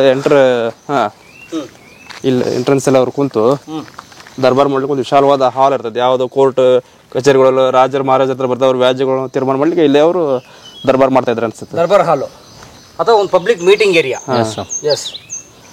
ಹಿಂಗೆ ಹೋಗೋಣ ಸರ್? ಇಲ್ಲೇ ಬನ್ನಿ. ಎಸ್, ಇವಾಗೆಲ್ಲ ಇದೆಲ್ಲ ಚೆನ್ನಾಗಿ ಸ್ವಲ್ಪ ಮಧ್ಯ ಗಾರ್ಡನ್ ಇತ್ತು ಸರ್. ಇದೆಲ್ಲ ಗಾರ್ಡನ್ ಎಲ್ಲ ಮಾಡ್ಕೊಂಡಿದ್ರು. ಇವಾಗ ಅದು ಗಾರ್ಡನ್ ಎಲ್ಲಾನು ಕೆಟ್ಟೋಗಿದೆ ಸರ್. ನೋಡ್ಬೋದು ಸರ್ ನೀವೆಲ್ಲ, ಇವೆಲ್ಲ ಒಳ್ಳೆ ಮತ್ತೆ ಇದ್ದಿದ್ರೆ ಮತ್ತೆ ಜನ ಬರೋದು ಹೋಗೋದು ಮಾಡ್ತಿದ್ರು ಸರ್. ಈಗ ಬರೀ ಜಸ್ಟ್ ವೀಕ್ಷಣೆಗೆ. ಆಮೇಲೆ ಜಾತ್ರೆ ನಡೆಯುತ್ತೆ ಸರ್, ಇದು ಅಜ್ಜನ ಜಾತ್ರೆ, ಸಿದ್ಧಾರೂಢ ಇವರು ಕಾಡಸಿದ್ದೇಶ್ವರಂದ ಜಾತ್ರೆ ನಡೆಯುತ್ತೆ. ಶ್ರಾವಣ 4ನೇ ಸೋಮವಾರ ಇಲ್ಲಿ ಜಾತ್ರೆ ನಡೆಯೋದು. ಅವಾಗ ಜನ ತುಂಬ ಸೇರ್ತಾರೆ ಹೊರತಾಗಿ ಮತ್ತೆ ಯಾವಾಗೂ ಜನ ಸೇರಲ್ಲ ಸರ್. ಸುಮ್ಮನೆ ಪ್ರೇಕ್ಷಣೀಯ ಅಂತ ನೋಡಲಿಕ್ಕೆ ಬರೋದಷ್ಟೇ. ನಮ್ಮ ಹೊರಗೆ ಬಂದವರು ತುಂಬ ಕುತೂಹಲದಿಂದ ನೋಡ್ತಿರ್ತೀವಿ. ಹಾಂ ಸರ್. ಸರ್ ಈಗ ಮುಂದೆ ಎಲ್ಲ ಹೋಗುತ್ತೆ ಸರ್? ಸರ್ ಇದು ಏನು ಕ್ರಾಸಿಂಗ್ ನಾವು ಇವಾಗ ಹಾಕಿ ಬರ್ತಾ ಇದ್ದೀವಿ. ಇಲ್ಲಿ ಮೇಲೆ ಕಾಡಸಿದ್ದೇಶ್ವರ ಸರ್, ದೇಸಾಯಿ ಅವರ ಮನೆ ದೇವರು ಕಾಡಸಿದ್ದೇಶ್ವರ. Yes sir. ಅಂದರೆ ಶಿವ. ಅಂದ್ರೆ ಇಲ್ಲಿ ಕಾಡಿನ ಜನ, ಇದೆಲ್ಲ ಕಾಡಿನ ಪ್ರದೇಶ ಸರ್. ಇದು ಕಾಡಿನ ಪ್ರದೇಶಕ್ಕೆ ಅಧಿದೇವರು ಕಾಡ ಸಿದ್ದೇಶ್ವರ. ಸಿದ್ಧಿ ಅನ್ನೋದು ಸವದತ್ತಿಗೆ ಬಹಳ ಮುಖ್ಯವಾದಂಥ ಶಬ್ದ ಸರ್. ಸಿದ್ಧರು, ಸಿದ್ಧಿ ಪುರುಷರು ಅಂದರೆ ಬಹಳ ದೊಡ್ಡ ಒಂದು ಅಗ್ರಸ್ಥಾನ. ಆ ಅಗ್ರಸ್ಥಾನಕ್ಕೆ ಅಧಿಪತಿ ಕಾಡಸಿದ್ದೇಶ್ವರ. ಈಗ ಬನ್ನಿ ಸರ್ ಅವರು ಟೆಂಪಲಿಗೆ. ಸವದತ್ತಿ ಏನು ಸರ್ ಅರ್ಥ? ಸವದತ್ತಿ ಅಂದರೆ ಆಡು ಭಾಷೆ ಬಂದಿರೋ ಸರ್. ಈಗ ಸವದತ್ತಿ ಸವದತ್ತಿ ಸವದತ್ತಿ ಅನ್ಕೊಂತ ಅದು ಶ್ರಾವಣರಿಗೆ ದತ್ತಕ್ಕೆ ಕೊಟ್ಟಿದ್ದು ಸರ್. ಆ್ಯಕ್ಚುಲಿ ಶ್ರಾವಣರ ದತ್ತ ಸರ್. ಅದು ಶ್ರಾವಣರು ಅಂತ ಬರ್ತಾರೆ ಸರ್, ಅವರಿಗೆ ದತ್ತಕ್ಕೆ ಕೊಟ್ಟಿದ್ದು ಸರ್ ಅದು ಈ ಊರನ್ನ. ಅದು ಶ್ರಾವಣರ ದತ್ತಿ ಹೋಗಿ ಶ್ರವಣ ದತ್ತಿ ಸವದತ್ತಿ ಆಗ್ಬಿಟ್ಟೆ ಸರ್. ಆದರೆ ಮೂಲತಃ ಅದ್ರ ಹೆಸರು ಇದ್ದಿದ್ದು ಸುಗಂಧವರ್ತಿ ಅಥವಾ ಸೌಗಂಧಿಪುರ ಅಂತ ಕರೀತಾರೆ ಸರ್. ಇಲ್ಲಿ ಸೌಗಂಧಿಕ ಪುಷ್ಪ ಅಂತ ಇರ್ತಿತ್ತು ಸರ್. ಆ ಪುಷ್ಪದ ನಾಡು ಸರ್ ಇದು. ಸೌಗಂಧಿಕ ಪುಷ್ಪ ಅಂತಂದ್ರೆ ಸಂಸ್ಕೃತದಲ್ಲಿ ಅಗ್ರಸ್ಥಾನ, ಪುಷ್ಪಗಳಲ್ಲಿ ಅಗ್ರಸ್ಥಾನ ಸರ್. ಅದು ಯಾವಾಗ್ಲಿದ್ರು ಸುವಾಸನೆಯನ್ನ ಬೀಳ್ತಾನೆ ಇರ್ತದೆ. ಅಥವಾ ಸುಗಂಧ ವರ್ತಿ ಅಂತ ಕರೀತಾರೆ ಸರ್. ವರ್ತಿಗಳು ನಾವೇನು ನಿನ್ನೆ ನೋಡಿದ್ವಿ, ಕೊಳ್ಳಗಳನ್ನು ನೋಡಿದ್ವಿ, ಆ ಕೊಳ್ಳಗಳಿಂದ ಸ್ಮೆಲ್ ಬರ್ತಿತ್ತಂತ ಸರ್, ಘಮ ಅನ್ನೋ ಸ್ಮೆಲ್. ಹಾಗಾಗಿ ಸುಗಂಧ ವರ್ತಿನೂ ಅಂತ ಕರೀತಾರೆ ಸರ್. ಆಮೇಲೆ ಸೌಗಂಧಿಪುರ ಅಂತ ಕರೀತಾರೆ ಸರ್. ವರ್ತಿ ಅಂದ್ರೆ ಕೊಳ್ಳ. ಹಾಂ ಸರ್. ಓಕೆ. ಮತ್ತೆ ಆ ನಂತರ ಪರಸಗಡ ಅಂತಾನೂ ಕರೀತಾರೆ ಸರ್. ಪರಸಗಡ ಅಂದ್ರೆ ಇದೇನಾ? Yes sir. ನಮ್ಮೂರು Savadatti headquarters Parasgad taluk headquarters. ಅದ 1000 ವರ್ಷಗಳ ಹಿಂದೆ ಇದ್ದಂತ ಹೆಸರು ಅದು. ಅಂದ್ರೆ ಇವಾಗ ರಟ್ಟರಸರು ಆಳ್ಬೇಕಾದ್ರೆ ಅವರ ರಾಜಧಾನಿ ಮಾಡಿದ್ರು ಅದನ್ನ. ಅವ್ರದ್ದು ಕೋಟೆ ಇಲ್ಲಿ ಮೇಲೆ ಯಲ್ಲಮ್ಮ ದೇವಸ್ಥಾನ ಹತ್ರ ಇದೆ. ಅವ್ರ ವಂಶಸ್ಥರನ್ನೇ ಇವರು ಶಿರ್ಸಂಗಿ ಸಂಸ್ಥಾನದರ ಅಂತ ರೂಢಿಯಲ್ಲಿದೆ. Okay okay. ಪರಸಗಡ ಅಂತಂದ್ರೆ ಏನ್ ಇವಾಗ ಪರಶುರಾಮ ಕೊಡ್ಲಿ ನಮ್ಮನ್ನ ಶಿರಚ್ಛೇದನೆ ಮಾಡ್ತಾನೆ, ತಾಯಿನ ಶಿರಚ್ಛೇದನೆ ಮಾಡಿದ ನಂತರ ಕೊಡ್ಲಿ ರಕ್ತರಂಜಿತವಾದಂತ ಕೊಡ್ಲಿನ ತೊಳಿಬೇಕಲ್ಲ ಸರ್. ತೊಳಿಬೇಕಾದ್ರೆ ನೀರ್ ಬೇಕಾಗಿರುತ್ತೆ ಸರ್. ನೀರು ಅದೇನು ಪರಸಗಡ ಇದೆಯಲ್ಲ ಸರ್, ಆ ಪರಸಗಡದ ಒಳಭಾಗದಲ್ಲಿ ಅಲ್ಲಿ ಎಲ್ಲೂ ನೀರಿಲ್ಲ ಸರ್ ಸರೌಂಡಿಂಗ್ ನೋಡಿದ್ರೆ. ಆದ್ರೆ ಅಲ್ಲಿ ಹೋಗಿ ಒಳಗೆ ಬಿಲ್ ಹೊಡೆದಾನ ಸರ್. ಅವ್ನು ಎಲ್ಲಿ ಬಿಲ್ ಹೊಡೆದಿದ್ದಾನ ಸರ್ ಪರಶುರಾಮ, ಅಲ್ಲಿ ನೀರು ಇನ್ನೂ ಅದು ಹನುಕ್ತಾ ಇದೆ ಸರ್. ಆ ನೀರು ಹನುಕೋದ್ರಿಂದ ತೊಳೆದಿರೋ ಸರ್ ಅವನು. ಅಲ್ಲಿ ಅವರ ಪರಿವಾರ ದೇವತೆಗಳನ್ನೆಲ್ಲ ಕಾಣ್ಬೋದು ಸರ್. ಆಮೇಲೆ ಎಲ್ಲಮ್ಮನ್ನ ಆಕಾರ ರೂಪದೊಳಗೆ ಅಲ್ಲಿ ಕಾಣ್ಬೋದು ಸರ್. ಗವಿ ಒಳಗೆ ಆ ದೇವಸ್ಥಾನ ಇದೆ. ಅಂಡರ್ ಇದೆ ಸರ್, ಅದು ಒಳಗಡೆ ಹೋಗ್ಬೋದು. ಸೊ ಬಹುಶಃ ನಾವು ಪರಸಗಡದ ಇತಿಹಾಸ, ರಟ್ಟರಸರ ಇತಿಹಾಸ ನಾವು ಅಲ್ಲೇ ಮಾತಾಡೋಣ. ಹೋಗೋಣ ಕಾಡಸಿದ್ದೇಶ್ವರ ಬನ್ನಿ. ಒಂದ್ ಸಾರ್ತಿ ಇದೊಂದು ಬಾವಿ ಒಂದು ನೋಡ್ಕೊಂಡು ಬಿಡ ನೋಡಿ ಸರ್. ಅವ್ರ ಕನ್ಸ್ಟ್ರಕ್ಷನ್ ಹೆಂಗಿದೆ ಇವಾಗ. ಬಾವಿ ಈ ತರ ಕಾಣ್ತಾ ಇದೆ ಸರ್, ಬಟ್ ಬಾವಿ ಒಳಗಡೆ ಎಲ್ಲ ಕಲ್ಲೆಲ್ಲ ಬಿದ್ದುಬಿಟ್ಟಿದಾವೆ ಸರ್. ಅಲ್ಲಿ ಮೇಲೆ ಕೋಟೆ ಕಲ್ಲೆಲ್ಲ ಬಿದ್ದೋಗಿದ್ದಾವೆ. ಆ ದೊಡ್ಡ ದೊಡ್ಡ ಕಲ್ಲು ಅಷ್ಟೆಲ್ಲ ತೆಳಗಡೆ ಏನು ಕಾಣ್ತಿದಾವೆ, ಅಷ್ಟು ದೊಡ್ಡ ಕಲ್ಲೆಲ್ಲ ಇವಾಗ ಆಲ್ರೆಡಿ ಒಳಗೆಲ್ಲ ಬಿದ್ದುಬಿಟ್ಟಿದಾವೆ ಸರ್. ಅಯ್ಯೋ. ಬಾವಿ ಹತ್ತಲಿಕ್ಕೆ ಸ್ಟೆಪ್ಸ್ ಮೆಟ್ಲಿದೆ ಸರ್. Yes sir. ಅಲ್ಲಿ ನೋಡಿ ಸ್ನೇಹಿತರೆ, ಬಾವಿ ಹತ್ತಲಿಕ್ಕೆ ಮೆಟ್ಲು ನೋಡಿ ಎಷ್ಟು ಚೆನ್ನಾಗಿದೆ ಅಲ್ಲಿ ಸರ್. ಇದೇನು ಇಲ್ಲಿನ ಕುಡಿಯೋ ನೀರು ಉಪಯೋಗಕ್ಕೆ? ಹಾಂ ಸರ್. ಇಲ್ಲ ಅಂದರೆ ಅವರು ಇದನ್ನ ಆಲ್ಮೋಸ್ಟ್ ಅಲ್ಲಿ ಸಿದ್ದೇಶ್ವರ ಮೇಲೆ ದೇವರಿದ್ದಾನೆ, ಅವನು ಪೂಜೆಗಾಗಿ ಇಟ್ಟಿರ್ಬೋದು ಸರ್ ಇದು ನೀರನ್ನು. ಅಂದರೆ ಶಿವ ಎಲ್ಲಿರ್ತಾನೋ ಅಲ್ಲಿಗೆ ಹಂಗೆ ಇರಬೇಕು. ಆಮೇಲೆ ಪ್ರತಿ ದೇವಸ್ಥಾನದಲ್ಲಿ ನಾವು ನೋಡಿದ್ರೆ ಒಂದು ದೇವಾಲಯದ ಪಕ್ಕ ಪುಷ್ಕರಣಿನೋ ಕಲ್ಯಾಣಿನೋ ಅಥವಾ ನೀರಿನ ಸಂಗ್ರಹನೋ ಇದ್ದೇ ಇರುತ್ತೆ. ಕಾರಣ ಜೀವಗಂಗೆ ಅಂತ ಕರೀತಾರೆ ಸರ್. ಆ ಜೀವಗಂಗೆಗೆ ಪ್ರಥಮ ಆದ್ಯತೆ. ಯಾರು ಬಂದ್ರೂ ದೇವಸ್ಥಾನಕ್ಕೆ ಪ್ರಸಾದ ಸಿಗ್ಲಿಲ್ಲ ಅಂದ್ರೂ ಕುಡಿಯಕ್ಕೆ ನೀರು ಸಿಗ್ಲೇಬೇಕು. ಆ ಕಾರಣಕ್ಕಾಗಿ ನೀರು ಬೇಕು ಅನ್ನೋ ಕಾರಣ ನೀರಿದ್ದಲ್ಲಿ ದೇವರಿರ್ತಾನೆ ಅಂತ ದೇವರನ್ನ ಪ್ರತಿಷ್ಠಾಪನೆ ಮಾಡಿ. ಅಥವಾ ದೇವರಿದ್ದಲ್ಲಿ ನೀರಿಲ್ಲ ಅಂದ್ರೂ ಈ ತರ ಪುಷ್ಕರಣಿ ಕಲ್ಯಾಣಿನೋ ಬಿಲ್ಡ್ ಮಾಡ್ಕೊಂಡು ಬಾವಿಗಳನ್ನ ಬಿಲ್ಡ್ ಮಾಡ್ಕೊಂಡು ಮಾಡ್ತಿದ್ರು. ಇದು ಮೇಲಿನ ಕನ್ಸ್ಟ್ರಕ್ಷನ್ ಇವಾಗ ರೀಸೆಂಟ್ಲಿ ಆಗಿರೋ ಸರ್. ನಿಮ್ಗೆ ಕಾಣ್ಬೋದು ಸರ್ ಸಿಮೆಂಟಿಂಗ್ ಏನಿದೆ ಅಂದ್ರೆ ಇದು ಇನ್ನೂ ಸ್ವಲ್ಪ ತೆಳಗಿತ್ತು ಸರ್. ಇದೆಲ್ಲ ಗಚ್ಚಿ ಇನ್ನೂ ಸ್ವಲ್ಪ ಜಾಸ್ತಿ ಹಾಕೊಂಡಿದ್ದಾರೆ ಸರ್ ಮೇಲೆ. ಅದ್ರ ತಕ್ಕ ಇದು ಬೀಳ್ತಾರೆ ಅಂತ ಇದೊಂದು ಸ್ವಲ್ಪ ಮೇಲ್ ಮಾಡಿದ್ದಾರೆ. ಬಟ್ ನೀರು ಸರ್ ಅವ್ರ ಕಾಲದಲ್ಲಿ ಶುದ್ಧವಾಗೇ ಇರ್ತದೆ. ಅಲ್ಲಿ ನೋಡ್ಬೋದು ಸರ್ ನೀವು, ಪರಿಶುದ್ಧವಾಗೇ ಇದೆ ನೀರು. ಇದು ಶುದ್ಧನೇ ಇದೆ ಸರ್ ಇದು. ಆದ್ರೆ ಇದೆಲ್ಲ ಪಾಚಿ ಏನಿದೆ, ಹೊಲಸು ಏನಿದೆ, ಇದೆಲ್ಲ ಗಿಡಗಳ ತಪ್ಪಳ ಬಿದ್ದು ಅಲ್ಲೇ ಕರಗಿ ಎಲ್ಲ ಫಂಗಸ್ ತರ ಆಗಿ ಎಲ್ಲ ಕೊಳತು ಹೋಗಿರೋ ಸರ್. ಮತ್ತೆ ನಮ್ಮ ಸ್ಥಳೀಯರು ಒಂದಷ್ಟು ಬಾಟ್ಲು ಎಣ್ಣೆ ಬಾಟ್ಲು ಅವರ ಕೊಡುಗೆ ಸರ್ ಅದು. ಇದೇ ವಿಪರ್ಯಾಸ ಸರ್. ಈಗ ನ್ಯಾಚುರಲ್ ಆಗೋದು ಆಗಿತ್ತಂದ್ರೆ ಅದು ಇನ್ನೂ ಕ್ಲೀನ್ ಆಗಿ ಉಳಿತಿತ್ತು ಸರ್. ಆಲ್ಕೋಹಾಲ್ ಬಾಂಗ್ ಆಗೈತ್ರಿ ಇವಾಗ. ಆಲ್ಕೋಹಾಲ್ ಬಾಂಗ್ ಆಗೈತಿ ಈಗ. ಆಲ್ಕೋಹಾಲ್ ಬಾವಿ ನೋಡ್ರಿ ಸರ್. ಎಲ್ಲ ಡ್ರಿಂಕ್ಸ್ ಎಲ್ಲ ಬಾಟಲ್ ಅವೆಲ್ಲ ಗಾಜು ಗೀಜು ಎಲ್ಲ ಈಗೆಲ್ಲ ಅದೆಲ್ಲ ಮೇಲ್ ನಿಂತಿದೆ ಅಂದ್ರೆ ಆ ಲೆವೆಲ್ಗೆ ಅದು ಒಳಗಡೆ ಹೊಲಸು ನಿಂತಿದೆ ಸರ್. ಇದೆಲ್ಲ ಕ್ಲೀನ್ ಮಾಡಿದ್ರೆ ಎಷ್ಟು ಚೆನ್ನಾಗಿರುತ್ತೆ ಸರ್. ನಮಗೂ ಒಂದು ಖುಷಿ, ಈ ಥರ ಬಾವಿ ಇದೆ ನಮ್ಮ ಸವದತ್ತಿಯಲ್ಲಿ. ಇಳಿಲಿಕ್ಕಾಗಲ್ಲ ಸರ್, ನೀರಿದೆ ಕಾರಣ, ಆದರೆ ಇಳಿಯೋಕ್ಕಾಗಲ್ಲ, ಮೇಂಟೆನೆನ್ಸ್ ಇಲ್ಲ. ಆದರೆ ಇವ್ರ ಕಲ್ಲು ಮಧ್ಯೆ ಇಲ್ಲಿ ನೋಡ್ರಿ ಸರ್, ಒಂದಕ್ಕೊಂದು ಕಲ್ಲು ಜಾಯಿಂಟ್ ಆಗಿದೆ ಸರ್, ಎಷ್ಟು ನೀಟಾಗಿ ಜಾಯಿಂಟ್ ಮಾಡ್ಕೊಂಡಿದ್ದಾರೆ ಸರ್. ಕರೆಕ್ಟ್, ಯಾಕಂದ್ರೆ ನೀರು ಲೀಕ್ ಆಗ್ಬಾರ್ದು. Yes sir. ಅಥವಾ ದರ್ಬಾರ್ ಹಾಲ್ ಇದಾ? ಯಾಕಂದ್ರೆ ಅಲ್ಲಿ ದರ್ಬಾರ್ ಹಾಲ್ ಕಟ್ಟೆ ಇದೆ. ಇಲ್ಲ, ಇವಾಗ ಕಟ್ಟಿದ್ದಾರೆ, ನಮ್ಮ ನೋಡೋ ಸಂದರ್ಭದಲ್ಲಿ ನಮ್ಗೆಲ್ಲ ಗೊತ್ತಾವಲ್ಲ, ಇವಾಗ ಕಟ್ಟಿದ್ದಾರೆ. ಇವಾಗ ಕಟ್ಟಿದ್ದಾರೆ ಎಲ್ಲ ಓಪನಿಂಗ್ ಬೆಟ್ಟದ ಟೈಪ್ ಎಲ್ಲ ಮಣ್ಣು ಗಿನ್ನ ಗರ್ಸ್ ಹಂಗೆ ಸ್ಟೆಪ್ ಇತ್ತು ಅದು, ಅದರಲ್ಲಿ ಲೆವೆಲ್ ಮಾಡ್ಕೊಂಡು ಕಟ್ಟಿದ್ದಾರೆ. ಆಮೇಲೆ ಅವಾಗಿನ ಜನರಿಗೆ ಫ್ಲೋರ್ ಬೇಕಲ್ಲ ಸರ್, ಸಿಪಾಯಿಗಳಿಗೆ ಅವರಿಗೆ ಇರ್ಲಿಕ್ಕಾಗ್ಲಿ ಅಥವಾ ಅವ್ರಿಗೆ ಪ್ರಾಕ್ಟೀಸ್ ಮಾಡ್ಲಿಕ್ಕಾಗ್ಲಿ, ವಿದ್ಯೆಗಳನ್ನ ಪ್ರಾಕ್ಟೀಸ್ ಮಾಡ್ಲಿಕ್ಕಾಗ್ಲಿ ಜಾಗ ಉಂಟು. ಮತ್ತು ಅಸೆಂಬ್ಲಿಂಗ್ ಪಾಯಿಂಟ್ ಸೇರ್ಕೊಂಡು ಇವಾಗ ಈ ನೋಡ್ರಿ ಸರ್, ಆಲ್ಮೋಸ್ಟ್ ಅಲ್ಲೊಂದು 200-300 ಜನ ಸೇರುವಷ್ಟು ಸ್ಪೇಸ್ ಇದೆ.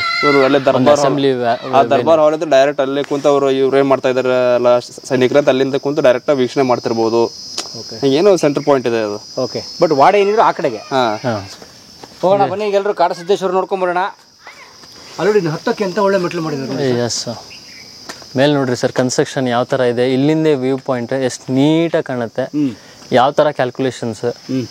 ಈಗಿನ ಇಂಜಿನಿಯರ್ಸ್ ನಾವೆಲ್ಲ ಅಷ್ಟು ನೇಮ್ ಹೇಳ್ತೀವಿ, ಅವ್ರು ಯಾವ ಥರ ಕನ್ಸ್ಟ್ರಕ್ಷನ್ ಮಾಡಿದ್ದಾರೆ ಸರ್. ಒಂದೊಂದು ಮೆಟ್ಲಕ್ಕೂ ನಾವೇನಾದ್ರೂ ಒಂದು ಮೆಟ್ಲು ಕೊಡಿಸಿದ್ರೆ, ಇಟ್ಟಂಗಿ ಕೊಡಿಸಿದ್ರೆ ಒಂದು ಹೆಸರು ಬರಿತೀವಿ, ಅದು ಒಂದು ಹೆಸರಿಲ್ಲ ಸರ್ ಅಲ್ಲಿ. ಒಂದು ಕಲ್ ಮೇಲೆ ಹೆಸರಿಲ್ಲ ಸರ್. ಕೊಡುಗೆ XYZ, ಕೊಡುಗೆ ಇಂಥವ್ರ ಮಕ್ಕಳು, ಅವ್ರಿಗೆ ಗೊತ್ತು ಸರ್ ನಾವು ಶಾಶ್ವತ ಅಲ್ಲ, ನಾವು ನಮಗಾಗಿ ಬಿಲ್ಡ್ ಮಾಡತ್ತಿಲ್ಲ. ಆಮೇಲೆ ಅವಾಗಿನ ಜನ ಅವರಿಗಾಗಿ ಬಿಲ್ಡ್ ಮಾಡ್ತಿರ್ಲಿಲ್ಲ ಸರ್, ನಮ್ಮ ಪೀಳಿಗೆಗಾಗಿ ನಾವು ಬಿಲ್ಡ್ ಮಾಡಬೇಕು, ಇತಿಹಾಸ ಉಳಿಸ್ಬೇಕು ಅನ್ನೋದು ಅವರಲ್ಲಿ ಇದ್ದಿದ್ದು ಭಾವನೆ. ಹಾಗಾಗಿ ಅವ್ರು ಒಂದು ಕಲ್ಲು ಮೇಲೂ ಯಾವ ಹೆಸರು ಇಲ್ಲ, ಏನೂ ಇಲ್ಲ ಸರ್. ಆದರೆ ಎಷ್ಟು ಸಾವಿರ ಜನ, ಲಕ್ಷ ಜನ ಇಲ್ಲಿ ವರ್ಕ್ ಮಾಡಿರ್ಬೋದು, ನೋಡ್ಬೋದು ಸರ್ ನೀವೆಲ್ಲ. ಮತ್ತು ಈ ಥರ ಕನ್ಸ್ಟ್ರಕ್ಷನ್ಸ್ ಎಲ್ಲ ಆಗ್ಬೇಕಂತಂದರೆ ಬರೀ 10-15 ಜನ ಗೌಂಡಿಗಳು ಬಂದು ಮಾಡ್ಕೊಳ್ಳೋಕ್ಕಂತ ಕೆಲಸ ಅಲ್ವೇ. ಇಂಜಿನಿಯರ್ಸು ಒಬ್ಬರಿಬ್ಬರು ಆಗ್ಲಿಕ್ಕೆ ಸಾಧ್ಯನೇ ಇಲ್ಲ ಸರ್. ಒಬ್ಬರೇ ಇಂಜಿನಿಯರ್ಸ್ ಇದೆ ಎಷ್ಟೆಲ್ಲ ಮೇಂಟೈನ್ ಮಾಡ್ತಾರೆ ಅನ್ನೋದು ಡೌಟ್ ಸರ್. ಈಗ ಬಾವಿ ಕಟ್ಟಲಿಕ್ಕೆ ಸಪ್ರೇಟ್ ಒಬ್ಬ ಇಂಜಿನಿಯರ್ ಇದ್ರೂ ಇರ್ಬೋದು. ಗುಡಿ ಕಟ್ಟಕ್ಕೆ ಬೇರೆಯವರು, ಬೇರೆಯವರು. Yes yes. ಆಮೇಲೆ ನೋಡಿ, ಅವತ್ತಿನ ಟೆಕ್ನಿಷಿಯನ್ಸು ಅವ್ರ ಹೆಸರುಗಳು ಇಲ್ಲ. ಎಲ್ಲರೂ ಹೋಗಿ ಹಂಪೆಗೆ ಹೋಗಿ, ಎಲ್ಲರೂ ಹೋಗಿ ಅವತ್ತು ಇದನ್ನ ನಿರ್ಮಾಣ ಮಾಡಿದ ಶಿಲ್ಪಿ ಇಲ್ಲ. ಇದಿನ್ನೂ ಏನಿದೆ ಸರ್, ಇದು ಕೋಟೆ ಅನ್ನೋ ಕಾರಣಕ್ಕಾಗಿ ಇಲ್ಲಿ ಯಾವುದೇ ಆಕಾರಗಳಾಗಲಿ ಆಕೃತಿಗಳಿಲ್ಲಾಗಿ ಇಲ್ಲ ಸರ್. ಇಲ್ಲೇ ಪುರದೇಶ್ವರ ದೇವಸ್ಥಾನ ಇದೆ ಸರ್, ನಮ್ಮ ಹೊಸಪೇಟೆ ಓಣಿ, ಇವ್ರು ನಮ್ಮ ಅಣ್ಣವ್ರು ಇರೋ ಜಾಗ ಸರ್. ಅದು ಕನ್ಸ್ಟ್ರಕ್ಷನ್ ನೋಡಿದರೆ ಅದರದ್ದೆಲ್ಲ ಇದನ್ನ ಒಳಗಡೆ ಕಂಬ ಇದೆ ಸರ್, ದೊಡ್ಡ ಎತ್ತರ ಕಂಬ ಇದೆ ಸರ್. ಆ ಕಂಬ ನೋಡಿದರೆ ನಾರ್ಮಲಾಗಿ ಬಿಲ್ಡ್ ಮಾಡಿರೋ ಥರ ಚಿಪ್ಪಿಂಗ್ ಥರ ಕಾಣೋದೇ ಇಲ್ಲ ಸರ್. ಅದ್ರದ್ದೆಲ್ಲ ಕರ್ವ್ ಸಿಸ್ಟಮ್ ನೋಡಿದರೆ ಆಲ್ಮೋಸ್ಟ್ ಆಲ್ ಅದು ಲೇತ್ ಯೂಸ್ ಮಾಡಿರುವಂಥ, ಥ್ರೆಡ್ಡಿಂಗ್ ಪಾಯಿಂಟ್ ಯೂಸ್ ಮಾಡಿರುವಂಥ ಸಿಸ್ಟಮೆಟಿಕ್ ಕಾಣಿಸ್ತದೆ ಸರ್. ಆಲ್ಮೋಸ್ಟ್ ಆಲ್ ಅವಾಗೆಲ್ಲ ಲೇಸ್ ಎಲ್ಲ ಇದ್ದು ಅನಿಸ್ತದೆ ಸರ್, ಅಥವಾ ಮ್ಯಾನ್ಯುಯಲ್ ಲೇತ್ ಇರ್ಬೇಕು. ಅಂದರೆ ಅವರು ನೇಚರ್ ಹಾರ್ಮ್ ಮಾಡದಿರೋಂಥ ಲೇಸ್ಗಳು ಮಾಡ್ತಿದ್ರು ಅಂತ, ಆ ಥರ ನನ್ನ ಊಹೆ. ಇದು ಮೇಲೆ ಇದ್ರದ್ದು ಕಲ್ಲು ಇರ್ಬೇಕ್ರಿ, ಮೇಲೆ ಏನು ವಾಡೆದೇನ್ರ ಇರ್ಬೇಕು, ವಾಡೆಕಲ್ಲು ಏನಾರ ಇರ್ಬೇಕು ನೋಡ್ರಿ ಸರ್, ಅಷ್ಟು ನೀಟಾಗಿದೆ ನೋಡ್ರಿ ಸರ್. ಇದ್ರ ಥಿಕ್ನೆಸ್ ನೋಡಿ, ಇದನ್ನ ನಾವು 3 ಜನ ಅಲ್ಲ, ಈಗ ಅರ್ಧ ಜನ ಕರೆದು ಸರ್. ಫಿನಿಶಿಂಗ್ ನೋಡ್ರಿ ಸರ್, ಒಂದು ಡೋರ್ ಇದ್ದಂಗಿದೆ ಸರ್, ಅದು ಒಂದು ಡೋರು, ಒಂದು ಸೈಡ್ ಡೋರು, ಒಂದು ಸೈಡ್ ಡೋರ್ ಇದು ನೋಡಿ ಸ್ನೇಹಿತರೆ. ಇದು ವಾಡೆದು ಇರಬಹುದು, ಬಿದ್ದುಬಿಟ್ಟಿದೆ ಕೆಳಗಡೆ, ಇದನ್ನು ಶೇಕ್ ಕೂಡ ಮಾಡೋಕ್ಕಾಗಲ್ಲ ಇವತ್ತು ಸ್ನೇಹಿತರೆ. ನಾವು ನಮ್ಮ ಮನೆ ಮಾಡಿದಾಗ ಬೆಂಗಳೂರಲ್ಲಿ ನಾನು ಈ ಕೋಟೆಗಳನ್ನ ವಿಡಿಯೋ ಮಾಡಿ ಇನ್ಸ್ಪೈರ್ ಆಗಿ ನಮ್ಮ ಮನೆಗೆ ಕಲ್ಲಲ್ಲಿ ಒಂದು ಬೋರ್ಡ್ ಹಾಕೋಣ ಅನಿಸ್ಬಿಡ್ತು ಸರ್. ಕಲ್ಲಲ್ಲಿ ನಾನೇನು ಮಾಡಿದೆ, ಎಲ್ಲ ಹುಡುಕ್ದೆ, ಎಲ್ಲೂ ಸಿಕ್ಕಿಲ್ಲ. ಗಜೇಂದ್ರಗಢದಲ್ಲಿ ನಮ್ಮ ಸ್ನೇಹಿತರು ಪುಂಡ್ಲಿ ಕಲ್ಲಿಗೂರವರು ನಮ್ಮ ಗಜೇಂದ್ರಗಢದಲ್ಲಿ ಸಿಗುತ್ತೆ ಅಂದ್ಬಿಟ್ಟು ಒಂದು ಕಲ್ಲನ್ನ ರೆಡಿ ಮಾಡಿ ಕಳಿಸಿದ್ರು. ಎಷ್ಟು ಗೊತ್ತಾ ಸೈಜು? 1.5 ಅಡಿ 1 ಅಡಿ, ಜಸ್ಟ್ 1.5 ಅಡಿ ಆಗಲ್ಲ, 1 ಅಡಿ ಹೈಟು. ಓಕೆ, ಆ ಕಲ್ಲು ಬಂತು ಇಲ್ಲಿಗೆ ಬೆಂಗಳೂರಿಗೆ ಟ್ರಾನ್ಸ್ಪೋರ್ಟಲ್ಲಿ. ನಾನು ಇವರು ನಮ್ಮ ಕ್ಯಾಮ್ರಾಮನ್ ಇಬ್ಬರು ಎತ್ಕೊಂಬರೋಕ್ಕೆ ಅಂತ ಹೋದ್ವಿ. 1 ಅಡಿ ಕಲ್ಲು ಹಿಂಗೆ ಇಟ್ಟು ಹತ್ತಕ್ಕೆ ಆಗಿಲ್ಲ, ಕಷ್ಟಪಟ್ಟು ಎತ್ತು ಹಿಂಗೋ ಮಾಡ್ಕೊಂಡು ತಂದು ಇಟ್ಬಿಟ್ರಿ ನಮ್ಮ ಮನೆ ಮುಂದೆ. ನಮ್ಮ ಮೇಸ್ತ್ರಿ ಬಂದರು, ಅದಕ್ಕೆ ಯಾವ್ದ್ರೆ ಬೋರ್ಡ್ ಕಲ್ಲು ಕೊಡ್ರಿ ಅಂತ. ಅಲ್ಲಿದೆ ನೋಡಿ, ಇದಾ ಅಂದ್ಬಿಟ್ಟು ಒಂದು 7-8 ಜನ ಕೆಲಸ ಮಾಡ್ತಿದ್ರು, ಎಲ್ಲರನ್ನೂ ಕರೆದ್ರು ಅವರು ಬನ್ನಿ ಇಲ್ಲಿ ಅಂತ. ಅದನ್ನು ಎತ್ತಿ ಭಾಳ ಕಷ್ಟಪಟ್ಟು ನನಗೆ ಬಾಯಿಗೆ ಬಂದಂಗೆ ಬೈಕೊಂಡಿಟ್ರು. ಬುದ್ಧಿ ಇದೆಯಾ, ಎಲ್ಲರೂ ಏನು ಸಿಂಪಲಾಗಿ ಮಾಡೋದು, ನೀನು ಕಾಂಪ್ಲಿಕೇಟ್ ಆಗಿ ಮಾಡ್ತಾ ಇದೆಯಾ ಅಂತ. ಇವತ್ತಿಗೆ ಅದು ಹೈಲೈಟು. ನಾನು ಹೇಳೋದು, ನಾವು 7-8 ಜನಕ್ಕೆ 1 ಅಡಿ ಕಲ್ಲು 1.5 ಅಡಿ ಕಲ್ಲು ಎತ್ತಿರೋಕ್ಕಾಗಲ್ಲ. ಇಮ್ಯಾಜಿನ್ ಮಾಡಿ ಆ ಕಲ್ಲು. ಇಮ್ಯಾಜಿನೇಷನ್ನು ಮೀರಿತ್ತು ಸರ್ ಇದು ಇಮ್ಯಾಜಿನೇಷನ್ನು ಮೀರಿದ್ದು. ಮತ್ತು ಈ ಕಲ್ಲಿನಿದೆಯಲ್ಲ ಸರ್, ಈ ಕಲ್ಲಿಗೆ ಆ ಕಲ್ಲಿಗೆ ಡಿಫ್ರೆನ್ಸ್ ಇದೆ. ಅದು ಚಿಪ್ ಕಲ್ಲು ಸರ್, ನೀವು ನೋಡ್ಬೋದು ಸರ್ ಕಲ್ಲು. ಇದು ಚಿಪ್ ಕಲ್ಲು ಸರ್, ಇದು ಚಿಪ್ ಥರ ಬರುತ್ತೆ ಸರ್ ಇದು. ಆಮೇಲೆ ಇದು ಮೂರ್ತಿಗೂ ಯೂಸ್ ಆಗುತ್ತೆ. ಮೂರ್ತಿ ಶಿಲ್ಪಕ್ಕೆ ಅಂದರೆ ಈಸಿಯಾಗಿ ಬಿಲ್ಡ್ ಮಾಡ್ಬೋದು ಸರ್. ಇದು ಈಸಿಯಾಗಿ ಕೆತ್ತಿದರೆ ಹೋಗುತ್ತೆ ಸರ್, ಬಟ್ ಈ ಕಲ್ಲು ಹೋಗಲ್ಲ ಸರ್, ಇದು ಹೋಗಲ್ಲ. ಈ ಕಲ್ಲಿಗೆ ಆ ಕಲ್ಲಿಗೆ ಇರೋ ಡಿಫ್ರೆನ್ಸ್ ಅದು. ಇದ್ರ ಮೆಟಬಾಲಿಸಮ್ ಭಾಳ ಫ್ಲೆಕ್ಸಿಬಲ್. ಇಲ್ಲಿ ನೋಡಿರಿ ಸರ್, ಚಿಪ್ ಎಲ್ಲಿ ಕಾಣಲ್ಲ ಸರ್ ಇದು. ಇದರಲ್ಲಿ ಚಿಪ್ಪಿಂಗ್ ಈ ಕಲ್ಲುಗಳನ್ನು ಕೋಟೆ ಒಳಗಡೆ ಯೂಸ್ ಮಾಡಿದ್ದಾರೆ. ಅದು ವಾಲ್ ಇನ್ಸೈಡ್ ಅದು ಹೊರಗಡೆ ಮಾತ್ರ ಇವ್ರು ಯೂಸ್ ಮಾಡಿದ್ದಾರೆ. ವಾಲ್ ಕಟ್ಟಬೇಕಾದ್ರೆ ಒಳಗಡೆ ಅಲ್ಲೊಂದು ಹಾಕಿದ್ದಾರೆ. ಏನೇನು ಕನ್ಸ್ಟ್ರಕ್ಷನ್ ಮಾಡ್ಕೊಂಡು ಯಾವ್ಯಾವ ಚಿಪ್ಪಿಂಗ್ಸ್ ಉಳಿದಿದೆ ಅವನ್ನೆಲ್ಲ ಚಿಪ್ಪಿಂಗ್ಸ್ ಒಳಗೆ ನೋಡಿ ಸರ್, ಅವಾಗಿನ ಹಿರಿಯರ ಒಂದು ಸೈಂಟಿಫಿಕ್ ಅಂತ ಅನ್ಸುತ್ತೆ. ಈಗ ಗುಡಿ ಇಲ್ಲಿ ಕಟ್ಬೋದಿತ್ತು ಅಲ್ವಾ? ಗುಡಿ ಅಂತ ಇಲ್ಲೆಲ್ಲ ಎಂಟ್ರೆನ್ಸ್ ಎಲ್ಲ ನೆಲದ ಮೇಲೆ ಕಟ್ಬೋದಿತ್ತು. ಅವ್ರು ಅಲ್ಲಿ ಮೇಲೆ ಗುಡಿ ಇಟ್ಟು ಈ ಮೆಟ್ಲಿಟ್ಟಿರೋದ್ರ ಅರ್ಥ ನಾವು ಆ ಗುಡಿಗೆ ಶಿವನ್ನ ನೋಡಿ ಆಶೀರ್ವಾದ ತಗೊಳಕ್ಕೆ ಮುಂಚೆ ಇದೊಂದು 60-70 ಮೆಟ್ಲನ್ನ ಹತ್ತಿ ಹೋಗೋದ್ರಿಂದ ನಮ್ಮ ಆರೋಗ್ಯ ಸುಧಾರಿಸ್ಬಿಡುತ್ತೆ ನೋಡಿ.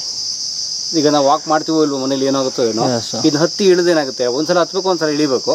ಸೊ ಆ ತಂತಾನೆ ಒಂದಷ್ಟು ಒಳ್ಳೆ ಬ್ರೀತಿಂಗು ನೀವು ಹೇಳ್ದಂಗೆ ವರ್ಕ್ ಆಗುತ್ತದಲ್ಲ. ಆಮೇಲೆ ಒಂದು ನಂಬಿಕೆ ಸರ್, ಇವಾಗ ಜನರಿಗೆ ಆಲ್ಮೋಸ್ಟ್ ಆಲ್ ಒಂದು ಸೈನ್ಸನ್ನು ಹೆಂಗೆ ಇಂಟ್ರಡ್ಯೂಸ್ ಮಾಡಿದಾರ ಸರ್ ಅವರು, ಅಲ್ಲಿ ನಂಬಿಕೆ, ಅಲ್ಲಿ ಸಿದ್ದೇಶ್ವರ ಕಾಡು ಸಿದ್ದೇಶ್ವರ ಅದಾನ, ಅವ ನಾವು ಕೇಳಿದ ಬೇಡಿಕೆಗಳನ್ನೆಲ್ಲ ಈಡೇರಿಸ್ತಾನೆ. ಹಾಗಾಗಿ ನೀವು ಹತ್ತು ಹೋಗಲೇಬೇಕು. ಇವಾಗ ಈ ಥರ ಕನ್ಸ್ಟ್ರಕ್ಷನ್ಸ್ ಎಲ್ಲ ಹೇಳ್ತಿದ್ರೆ ಸರ್ ಊರು ಹೊರಗೆ ಐತೆ ಸರ್. ಇದು ಊರ ಹೊರಗಿದೆ ಅಂದರೆ ಊರು ಹೊರಗೆ ಏನಕ್ಕೆ ಇರೋದು ಅಂತಂದರೆ, ಇವಾಗ ಎಲ್ಲಾದರೂ ನಾವು ದೇವಸ್ಥಾನಕ್ಕೆ ಯಾರಾದರೂ ಬರಲಿ ಅಥವಾ ವೈದ್ಯರ ಹತ್ರ ಹೋಗಲಿ, ಊರು ಹೊರಗಿನ ದೇವಸ್ಥಾನಕ್ಕೆ ಹೋಗಿ ಬರ್ರಿ ಅಂತ ಹೇಳ್ತಿದ್ರು. ಕಾರಣ ವಾಕ್. ಅವನು ವಾಕ್ ಮಾಡ್ತಾ ಎಲ್ಲ ಚಿಂತೆಗಳನ್ನು ಮರಿತಾನೆ. ನಾನು ಅಲ್ಲಿ ಮಟ್ಟ ಹೋಗಬೇಕು ಅನ್ನೋದೊಂದೇ ಚಿಂತೆ, ಗುರಿ ನಂದು ಅಲ್ಲಿರೋದು. ಆ ಗುರಿಯನ್ನು ಏನು ಏಕಾಗ್ರತೆ ಬರುತ್ತೆ, ಮನುಷ್ಯ ಏಕಾಗ್ರತೆ ಹಾಕೊಂತ ಹೋಗ್ತಾನೆ ಸರ್.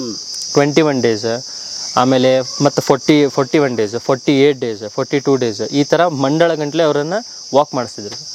ಇದ್ರ ಹಿಂದಿನ ಸೈನ್ಸ್ ಬಿಹೈಂಡ್ ಇದೆ ಸರ್. ನ್ಯಾಚುರಲ್ ಏರ್ ಫ್ರೆಶಿಂಗ್ ಆಗುತ್ತೆ, ಲಂಗ್ಸ್ ಎಲ್ಲ ಪ್ರಾಪರಾಗಿ ವರ್ಕ್ ಮಾಡೋಕೆ ಸ್ಟಾರ್ಟ್ ಮಾಡಿದ್ವಿ ಅಂದ್ರೆ ಮೆಂಟಲಿ ನಾವೇನಾಗ್ತೀವಿ, ಪೀಸ್ ಆಗ್ತೀವಿ. ಅವಾಗ ಆಬ್ವಿಯಸ್ಲಿ ನಮ್ಗೆ ರಿಸಲ್ಟ್ಸ್ ಸಿಗಕ್ಕೆ ಶುರು ಆಗುತ್ತೆ. ಎಸ್ ಸರ್, ನಾವು ಅಂತೀವಿ ಅದು ದೇವರ ಆಶೀರ್ವಾದ. ಈಗಿನ ಹುಡುಗರಿಗೆ ಏನಾದರೂ ಇದನ್ನ ಹತ್ತು ಹೋಗೋದಂತಂದ್ರೆ ಅವ್ರು ಏನಾದರೂ ಬಂದರೆ, ನೀವು ಹೇಳ್ದಂಗೆ ಇದೇನಾದರೂ ಮತ್ತೆ ಮರುಕಳಿಸಿ ಬಂದರೆ ಮತ್ತೆ ಎಲ್ಲರೂ ಇಲ್ಲಿ ಬರೋದು ಹೋಗೋದು ಮಾಡಾಕತ್ರೆ, ಡೆಫಿನೆಟ್ಲಿ ಇಲ್ಲಿ ಏನು ಮಾಡ್ತಾರೆ, ಇದನ್ನು ಮಾಡ್ತಾರೆ ಸರ್, ಲಿಫ್ಟ್ ಮಾಡೇ ಮಾಡ್ತಾರೆ. ಅಯ್ಯೋ ಯಾರಿಗೂ ಹತ್ತು ಹೋಗೋಕ್ಕಾಗಲ್ಲ ಸರ್. ಬಟ್ ಅದ್ರ ಸೈನ್ಸ್ ಅರ್ಥ ಮಾಡ್ಕೊಂಡ್ರೆ ಅವರೇ ಹತ್ತು ಹೋಗ್ತಾರೆ ಸರ್. ಅವಾಗಿನ ಜನಕ್ಕೆ ಜಿಮ್ ಬೇಕಾಗಿರಲಿಲ್ಲ ಸರ್. ಜಿಮ್ ಮಾಡ್ದೇನೆ ಅವ್ರು ಅಷ್ಟು ಫ್ಲೆಕ್ಸಿಬಲ್ ಆಗಿದ್ರು, ಅಷ್ಟು ಗಟ್ಟಿಯಾಗಿದ್ರು ಸರ್. ಆಮೇಲೆ ಅವ್ರ ಆಯುಷ್ ನೋಡ್ರಿ ಸರ್, ನೀವು ಅವ್ರು ತಿಂತಿರ್ತಕ್ಕಂಥ ತರಕಾರಿ ನೋಡ್ರಿ ಸರ್, ಆಹಾರ ನೋಡ್ರಿ, ಆಹಾರ ಪದ್ಧತಿ ಇದೆಲ್ಲ ಭಾಳ ಇಂಪಾರ್ಟೆಂಟ್ ಆಗಿದೆ ಸರ್. ಆಮೇಲೆ ನೀವು ಹೇಳ್ದಂತೆ ಇಲ್ಲೇ ಗುಡಿ ಕಟ್ಬೋದಾಗಿತ್ತು ಸರ್. ಮೇಲೆ ಏನಕ್ಕಂತಂದ್ರೆ ಅಗ್ರಸ್ಥಾನ ಅಂದರೆ ಅದು ನಮ್ಮ ಬುದ್ಧಿ ಸರ್. ಇದೆಲ್ಲದ್ರೂ ಕಾಯೋದು ಅವನೇ, ಸುಪ್ರೀಂ ಪವರ್. ಸೊ ಹಾಗಾಗಿ ಸಹಸ್ರಾರ ಸ್ಥಾನ ಮೇಲೆ ಇರ್ತೈತಿ. ಅದಕ್ಕಾಗಿ ಆಲ್ಮೋಸ್ಟ್ ಆಲ್ ಎಲ್ಲ ದೇವಸ್ಥಾನಗಳು, ಯಾವುದೇ ಹಳೆ ದೇವಸ್ಥಾನಗಳು ಕಟ್ಟಬೇಕಂದ್ರೂ ಒಂದು ಪರ್ವತವನ್ನು ಆಯ್ಕೆ ಮಾಡಿ ಪರ್ವತದ ಮೇಲೆ ಕಟ್ತಿದ್ರು. ಕಾರಣ ನಮ್ಮ ಲಂಗ್ಸ್ ಕೆಪಾಸಿಟಿ ಇನ್ಕ್ರೀಸ್ ಆಗಲಿ, ದೆನ್ ಅದು ಅಗ್ರಸ್ಥಾನದೊಳಗೆ ಇರಬೇಕು. ಆಮೇಲೆ ಕಾಸ್ಮಿಕ್ ಎನರ್ಜಿ ಅಂತ ಕರೀತಾರೆ ಸರ್. ಅದಕ್ಕೆ ಆಂಟೀನ್ ಅಂತ ಹಾಕ್ತಾರೆ ಸರ್, ಮೇಲೆ ಪಂಚಧಾತುಗಳನ್ನು ಹಾಕ್ತಾರೆ ಕಳಸಕ್ಕೆ. ಅದಕ್ಕೆ ಅಕಸ್ಮಾತ್ ಸಿಡ್ಲು ಹೊಡಿತಂದ್ರೆ ಅದಕ್ಕೆ ಬೀಳಲ್ಲ ಸರ್, ಈ ಕೆಬ್ಬಣಕ್ಕೂ ಬೀಳಲ್ಲ ಸರ್. ಅದಕ್ಕಾಗಿ ಕಳಸ ಇಡ್ತಿದ್ರು ಸರ್ ಮೇಲೆ. ಕಳಸದ ಕಾನ್ಸೆಪ್ಟ್ ಅದ? Yes sir. ಏನು ಕಳಸ ಬಿಲ್ಡ್ ಮಾಡ್ಕೊಂಡು ಮೇಲೆ ಕಳಸ ಈಗ ಬಿಲ್ಡ್ ಮಾಡುವಾಗ ಎಲ್ಲ ಯಾವುದಾದ್ರು ಬ್ರಿಕ್ಸ್ ಎಲ್ಲಾದರೂ ಬಿಲ್ಡ್ ಮಾಡಲಿ, ಕಲ್ಲಿನಾದರೂ ಬಿಕ್ ಮಾಡಿ, ಮೇಲೆ ಮಾತ್ರ ಪಂಚಲೋಹದ್ದೇ ಬೇಕು. ಕಾರಣ ಬಂಗಾರದ್ದೇ ಬೇಕು. ಕಾರಣ ಯಾಕಂದ್ರೆ ಅದಕ್ಕೆ ಸಿಡ್ಲು ಬಡಿಯಲ್ಲ ಸರ್. ಆಮೇಲೆ ಸಿಡ್ಲು ಹೊಡೆದ್ರೂ ಕಲ್ಲಿಗೆ ಹೊಡೆಯಲ್ಲ ಸರ್, ಅದು ಅಟ್ರಾಕ್ಟ್ ಮಾಡ್ಕೋತದೆ. ಲೋಹ ಕುಡಿಯುತ್ತೆ. ಲೋಹ ಹೊಡಿದನ ಅಕಸ್ಮಾತ್ ಲೋಹ ಏನೋ ಕೆಡ್ತಂದ್ರೆ ಮತ್ತೆ ಅದನ್ನ ಚೇಂಜ್ ಮಾಡ್ಬೋದು. ಆದರೆ ಪೂರ್ತಿ ಕನ್ಸ್ಟ್ರಕ್ಷನ್ ಬಿಲ್ಡ್ ಆಗಿದ್ದು ಒಡೆದು ಹೋಗುತ್ತೆ.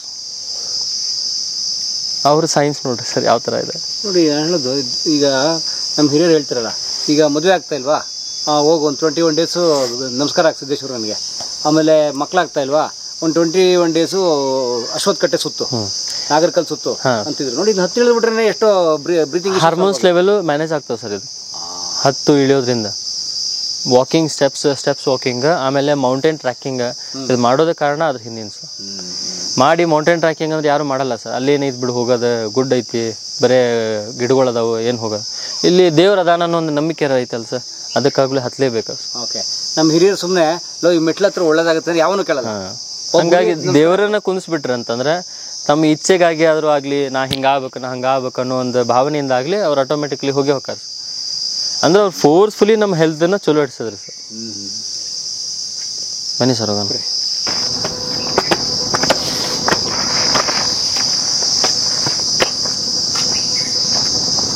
ಲೈಫ್ನ ಈಸಿ ಮಾಡ್ಕೊಂಡಷ್ಟು ಸಮಸ್ಯೆ ಜಾಸ್ತಿ ಇದೆ ಮಾಡಿ. ಬಟ್ ಅವ್ರು ಭಾಳ ಈಸಿ ಮಾಡ್ಕೊಂಡಿದ್ರು ಸರ್ ಲೈಫನ್ನು. ಈಸಿ ಅಂತಂದರೆ ಇವಾಗೆಲ್ಲ ನೀವು ನಾವು ಮೆಟ್ಲ ಹತ್ತೋದು ಮಾಡೋದಿಲ್ಲ, ನಮಗೆ ಇದೆಲ್ಲ ಡಿಫಿಕಲ್ಟ್. ಅವ್ರಿಗೆ ಈಸಿ ಟಾಸ್ಕ್ ಸರ್ ಅದು, ಯಾಕಂದ್ರೆ ಡೈಲಿ ರೂಟೀನ್ ಕರೆಕ್ಟ್. ಅದೊಂದು ಟ್ಯೂನ್ ಆಗ್ಬಿಡೋದು ಬಾಡಿ ಮೈಂಡ್ ಎಲ್ಲ.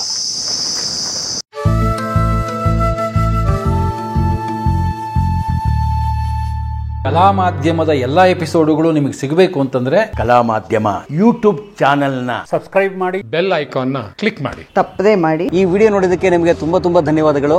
ಪುಸ್ತಕಗಳನ್ನ ಓದು ಮನಸ್ಸನ್ನ ಅರಳಿಸುತ್ತೆ, ಬುದ್ಧಿಯನ್ನು ಚುರುಕು ಮಾಡುತ್ತೆ, ಕಾಣದ ಹೊಸ ಲೋಕವನ್ನು ಪರಿಚಯಿಸುತ್ತೆ. ಹಾಗಾಗಿ ಓದುವ ಸಂಸ್ಕೃತಿ ಹೆಚ್ಚಾಗ್ಲಿ. ಧನ್ಯವಾದ.